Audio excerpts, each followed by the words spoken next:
نحمده ونصلي على رسول الكريم اما بعد فاعوذ بالله من الشيطان الرجيم بسم الله الرحمن الرحيم ليلة القدر خير من ألف شهر صدق الله مولانا العظيم اللهم صل على سيدنا ومولانا محمد عبدك ورسولك وصل على المؤمنين والمؤمنات والمسلمین والمسلمات وبارک علی سیدنا ومولانا محمد وازواجہ وذریاتہ سبحان ربک رب العزۃ عما یصفون وسلام علی المرسلین والحمد للہ رب العالمین۔ رمضان المبارک کی راتوں میں ایک رات لیلۃ القدر ہے جو بہت ہی زیادہ فضیلت والی، عظمت والی، انعام والی رات ہے۔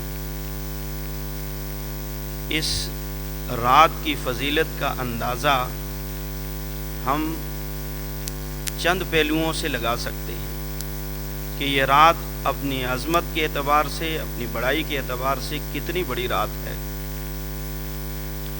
اگر ہم اسے قرآن مجید کے حوالے سے دیکھیں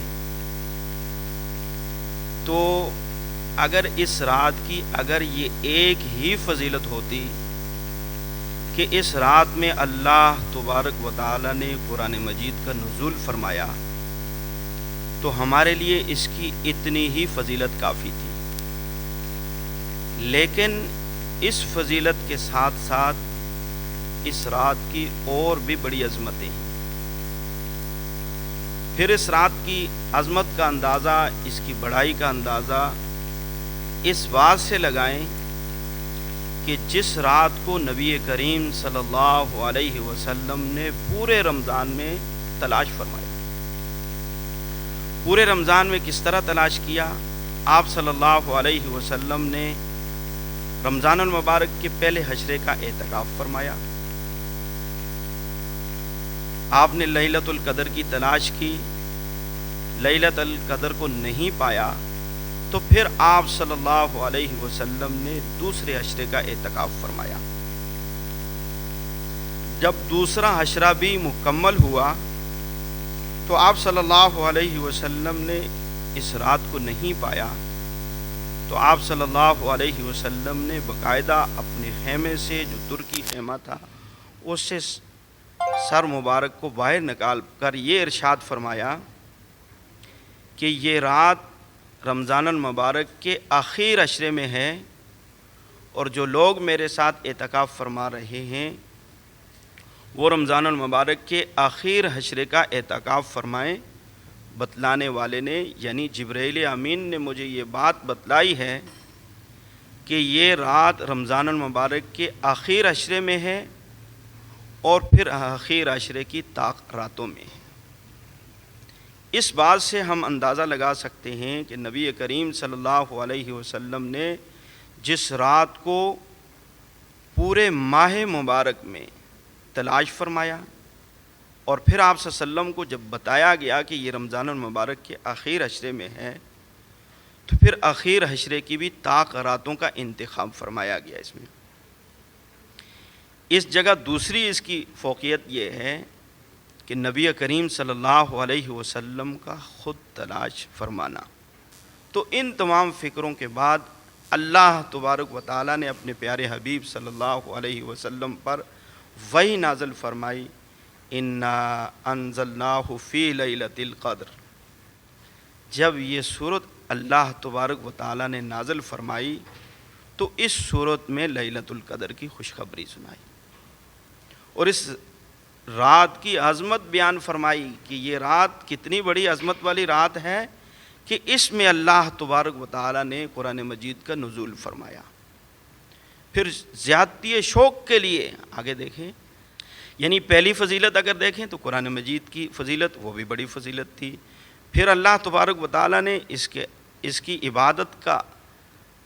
عبادت بتائی کہ 1000 مہینہ تک عبادت کا ثواب ہے جو شخص اس رات کو حاصل کر لے۔ اب یہ 1000 مہینہ جو ہے یہ 83 سال 4 ماہ بنتے ہیں، اور یہ اس کی کم سے کم عبادت کا ثواب ہے۔ اس سے زیادتی کا اندازہ نہیں ہے کہ زیادتی کتنی ہے اور کتنی زیادہ اس میں اضافت ہے، اس کا کوئی اندازہ نہیں لگایا جا سکتا۔ میں یہ سمجھتا ہوں کہ آدمی کے خشوع اور خضوع اور شوق پر ہے، جتنا جو اپنے آپ کو پیش کرے گا اتنا اللہ تبارک و تعالیٰ اسے اجر نصیب فرمائیں گے۔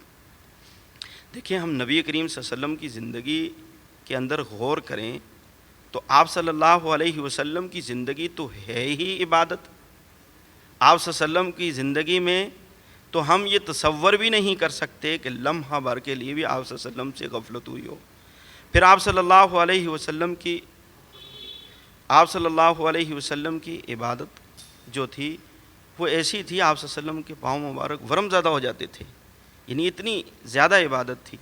پھر آپ صلی اللہ علیہ وسلم کا اس میں عبادت کرنا یہ بھی بڑی عظمت کی بات۔ پھر اس رات کی بڑائی کا اندازہ لگائیں کہ اس میں اللہ تبارک و تعالیٰ کے فرشتے اترتے ہیں اور جبرائیل امین ان کے ساتھ خود اترتے ہیں، اور حدیث میں آتا ہے کہ باقاعدہ عبادت کرنے والوں کے ساتھ جبرائیل امین مصافحہ فرماتے ہیں۔ پھر اس رات کی عظمت کا اندازہ یہاں سے لگائیں کہ ہر امر خیر کو لے کر وہ اترتے ہیں۔ ہر امر خیر، اس سے مراد کیا ہے کہ اس رات میں شر نہیں ہے، خیر ہی خیر ہے۔ پھر اس رات کی عظمت کا اس سے بڑا اندازہ یہ لگائیں کہ یہ اللہ تبارک و تعالیٰ نے ایسی رات بنائی ہے کہ یہ ساری رات جو ہے وہ سلامتی ہی سلامتی ہے۔ ہمیں اس رات کو تلاش کرنے کی جتنی کوشش کرنی چاہیے اس کا اندازہ ہم اس بات سے لگائیں کہ نبی کریم صلی اللہ علیہ وسلم نے اس رات کو خود تلاش کیا۔ پھر اس میں دیکھیں، رات کی عبادت جو ہے وہ اس شخص کے لیے سہل اور آسان ہوتی ہے جو عشاء کی نماز جماعت کے ساتھ پڑھ لیتا ہے اور پھر فجر کی نماز جماعت کے ساتھ پڑھتا ہے۔ حدیث میں باقاعدہ اس کے بارے میں آتا ہے جو شخص عشاء کی نماز پڑھ لے اور پھر فجر کی نماز جماعت کے ساتھ پڑھ لے، اللہ تبارک و تعالیٰ اس سے پوری رات جو ہے عبادت کا ثواب مرمت فرماتے ہیں۔ پھر اس میں اس سے بڑی عظمت کیا ہوگی کہ آدمی عشاء کی نماز بھی جماعت کے ساتھ پڑھ لے، پھر نوافل کے لیے بھی کھڑا ہو جائے، پھر اللہ کا ذکر بھی کرے، پھر نبی کریم صلی اللہ علیہ وسلم پر درود شریف بھی بھیجے اور پھر ساری رات ذکر میں بھی گزارے اور پھر صبح تہجد پڑھ کر اپنی رات کا اختتام کرے۔ اس سے بڑی عظمت اور کیا ہو سکتی ہے؟ اور کتنی خوش بختی ہے ان لوگوں کے لیے جن کی زندگی میں ایک نہیں کئی لیلۃ القدر ہیں۔ ایک لیلۃ القدر بھی ہم اگر زندگی میں حاصل کر لیں تو ہم نے اپنی اوس زندگی کی عبادت کو پا لیا۔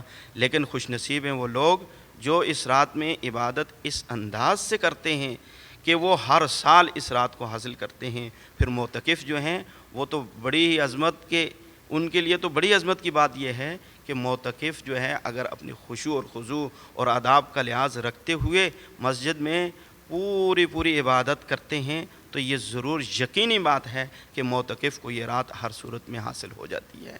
وآخر دعوانا ان الحمد للہ رب العالمین۔